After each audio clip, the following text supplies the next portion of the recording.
সুন্দরবন অঞ্চলে প্রথম ভূমি জরিপ হয় ব্রিটিশের আসার 1828 সালে। প্রথম ব্রিটিশ আসার পরে 1828 সালের ভূমি জরিপের যে কাগজপত্র এখনো আছে আমাদের বাড়িতে। এই জঙ্গলের মধ্যে, সুন্দরবনের মধ্যে বিভিন্ন স্থানে যারা বসবাস করত তাদেরকে লিখিত কাগজপত্র দেয়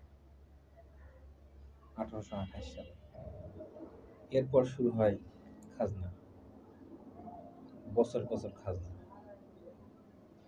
খাজনার ইতিহাস। এর আগে কখনো কোনো রাজা, কোনো নবাবে কোনো খাজনা দেওয়া লাগেনি।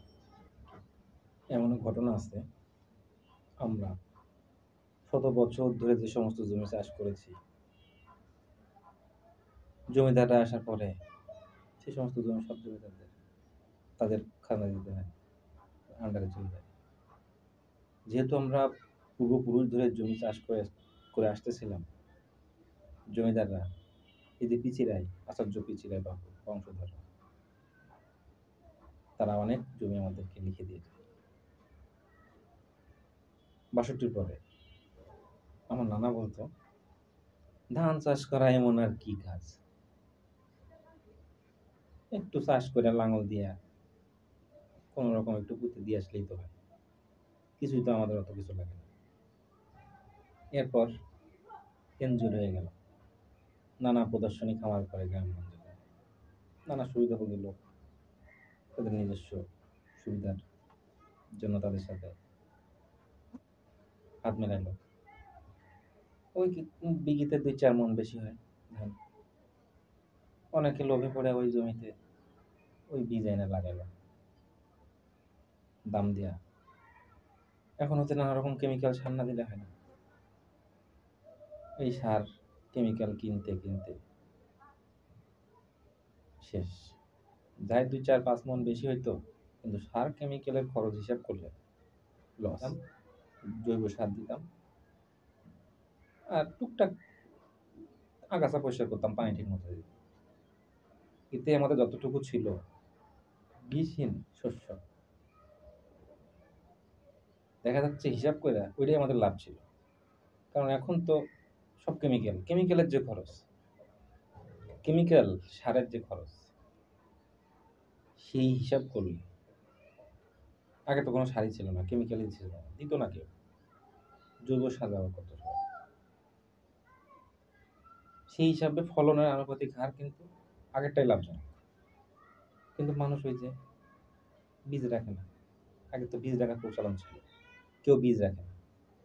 এই মানুষ প্রথম তার পায়ে গোয়াল মারে, কারণ কারো ঘরে বীজ নাই, সব হাইব্রিড। এই করতে করতে করতে করতে আর আমরা জেনারেশন 100 ছিল আয়ু, সেখান থেকে কমতে কমতে 40-50। কেমিক্যাল দিয়ে শুরু, কেমিক্যাল দিয়ে চাষ, সেই ফল, সেই বীজ খাইলে তো অবশ্যই শরীরে কেমিক্যাল ঢুকে। এরপর ওষুধ, ব্যবসা, এইখান থেকে শুরু, এই কেমিক্যাল থেকে শুরু চাষবাসের। এরপরে ওষুধ, ডাক্তার, এই সবই চক্র, সাম্রাজ্যবাদী চক্র।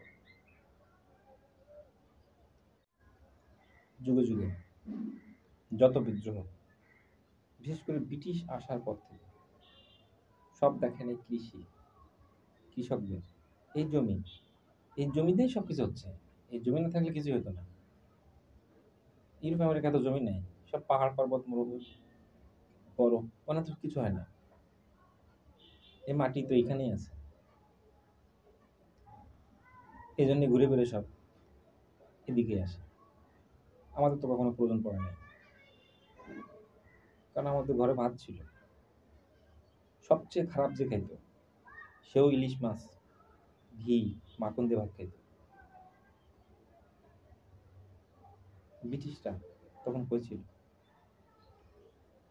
ওরা এসে যখন দেখছে তখন ওকে আর সহ্য হয় না, যে আমরা খাইতে পারি না, পড়তে পারি না, বস্তার মতো কাপড় পরে, আর এরা যে সুখে আছে, শান্তিতে আছে।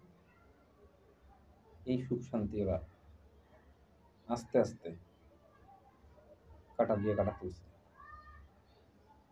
বাংলায় কৃষকদের নানা রকম আন্দোলন বিদ্রোহ। ব্রিটিশের 200 বছরে কোন মনে হয় না কোনোদিন বন্ধ ছিল। এই কারণে কৃষকরা ঠিক মতো ক্ষেত খামারে ফসল ফলাতে পারে না, ফেরারি পলাতক জীবনযাপন করছে, চাষবাস করতে পারে না। যতটুকু করছে সব জমিদাররা, পিয়াদারা, ব্রিটিশের চামচারা এসে নিয়ে গেছে, ইউরোপ আমেরিকা নিয়ে গেছে। আমাকে তো খাওয়ার কিছু নাই। এই ইট কাঠ পাথর, এই মেশিন পত্র খেয়ে তো বাঁচা যায় না। এই গ্রাম কৃষক, এর পাত থেকে মাথা পর্যন্ত, নখ থেকে চুল পর্যন্ত সবই বিক্রি হয় কৃষকের, কৃষি খামারের। কত লোক দেখবেন কন্টেন্ট ক্রিয়েটর, নানা রকম ডকুমেন্টারি সিনেমা বানায়, সব গ্রামীণ। ওই গ্রামে যে গ্রামীণ পরিবেশে ছবি তুলে না হাজার হাজার লক্ষ লক্ষ টাকা ব্যবসা করতেছে, ইনকাম করতেছে। কৃষকের ছবি, গ্রামের ছবি তুলে না, ভিডিও করে না, কন্টেন্ট বানায় হাজার হাজার লাখ লাখ টাকা ইনকাম করতেছে সব। এটাও সাম্রাজ্যবাদের চামচামি পর্যায়ে পাবে। মানুষ তো একসময় চাষ করতো না, খাদ্য সংকট দেখা দেওয়ার কারণে আস্তে আস্তে মানুষ চাষবাস করতে থাকে। প্রাথমিকভাবে তারা জুম চাষের মতো নানা রকম বীজ একসাথে ছড়া দিয়ে আসতো ক্ষেত খামারে, সেখানে যা হইতো সেটা কেটে নিয়ে আসতো। এই যে চাষ পদ্ধতি, এই যে লাগানো, লাগায় আবার তুলে আবার লাগানো, এইটা অনেক পরে আইছে। এটার প্রাথমিক পর্যায়গুলো আসে নাই, এই পদ্ধতি অনেক পরে। খেতে শুধুমাত্র বীজ ছড়া দিয়ে আসতো, ধান হোক, গম হোক, শাকসবজি হোক, ওইখানে যা হইতো একবারে আগাতে দিয়ে কেটে নিয়ে আসতো। এটাই ছিল ভালো পদ্ধতি, কেমিক্যাল সারহীন। এই ব্রিটিশরা এসে এই যে স্কুল কলেজ করে এ নানা রকম উল্টো পাল্টা শিক্ষা দিয়া আমাদের কৃষি, আমাদের সংস্কৃতি, আমাদের সমাজ, আমাদের সভ্যতাকে উল্টো পাল্টা করে দিয়া, নানা রকম দ্বন্দ্ব সংঘাত বাধাই দিয়া, ব্যবসা বাণিজ্য ঢুকাই দিয়া জাতিকে একেবারে ওই সংখ্যার পর্যায়ে নিয়ে গেছে। তারাই বলে আমরা সংখ্যা। এই বাঙালি যদি না থাকতো পৃথিবীতে, তাহলে কোনো মানুষ থাকতো না পৃথিবীতে। সব তো উন্মাদ, পাগল, চোর ডাকাত, ব্যবসায়ী। ওই বাঙালির ইতিহাসে এই বাঙালি একমাত্র কারোর বাড়ি চুরি করতে, ডাকাতি করতে, ধান্দামি করতে, বদমাইশি করতে কোথাও যায় না। এই কুত্তার বাচ্চারা এদেশে আইসা আমাদেরকে এইসব চুরি ডাকাতি, এই সমস্ত নানা রকম অপকর্মে জড়িত করে এখন আমরা খারাপ। এই ব্রিটিশ ইস্ট ইন্ডিয়া কোম্পানি এখানে যারা চাকরি করত সবই নর্দমার কীট, লম্পট, যারা সমাজে সবচেয়ে দুষ্কৃতকারী, বেয়াদব ছিল, তারাই চাকরি পাইতো, তাদেরকেই চাকরি দেওয়া হতো। কারণ তাদের দিয়ে বিভিন্ন ব্রিটিশ সাম্রাজ্যে নানা রকম শোষণ, নির্যাতন, অপকর্ম, লুণ্ঠন, খুন, ধর্ষণ সবই করানো হতো শাসন করার জন্য, এই সাম্রাজ্যবাদ টিকিয়ে রাখার জন্য। একমাত্র এই বাংলা, এই বাংলা থেকেই বিনা শর্তে ব্রিটিশরা চলে গেছে। কলকাতা থেকে রাজধানী প্রথমে দিল্লি নিয়ে গেছে, এরপর দিল্লি থেকে পুরো চলে গেছে। আর যাওয়ার আগে আমাদের জাতিটাকে এভাবে ধ্বংস করে দিয়ে গেছে। আমরা তো সেই ব্রিটিশদের সেই সাম্রাজ্যবাদী চক্রের ভিতরে বন্দী। সেই স্কুল, সেই কলেজ, সেই প্যান্ট, সেই শার্ট, সেই গেঞ্জি।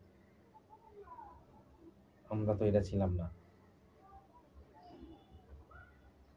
আমরা যে পাঞ্জাবি পরতাম, যে পাজামা পরতাম, যে কুর্তা পরতাম, যে কাপড় বানাতাম, যে সুতা বানাতাম, সেখানেই বাঙালি খুঁজে পাওয়া যায়।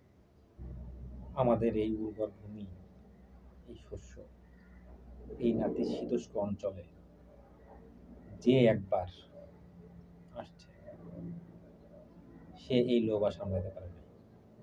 হয়তো থেকে গেছে এই ভূমিতে, এই মাটিতে, আর হয়তো কেউ এসে লুণ্ঠন করে নিয়ে গেছে, অথবা কেউ যাইতে চায় নাই, জোর করে আমরা যুদ্ধ করে তাদেরকে বিতাড়িত করছি। আত্মরক্ষার জন্য, এই ভূমি, এই মাটিকে রক্ষার জন্য বিদ্রোহ করার, যুদ্ধ করার ইতিহাস আমাদের আছে হাজার বছরের। এটা ভুলে যায় এই সাম্রাজ্যবাদীরা, এটাই ভুলে যায়। একদিন ঠিকই আমরা আমাদের লক্ষ্যে পৌঁছাবো। সাম্রাজ্যবাদীরা এই পৃথিবী থেকে চিরতরে বিনাশ হবে। আমরা আগে সংগ্রাম করেছি নানা রকম পশু, বন্য জীবজন্তুর বিরুদ্ধে। সেটা ছিল একান্তই আমাদের জীবন বাঁচানোর সংগ্রাম। এখন আমাদের যে সংগ্রামটা, সেটা হচ্ছে সাম্রাজ্যবাদীদের গ্রাস থেকে কিভাবে মুক্তি পাওয়া যায়, সেই সংগ্রাম।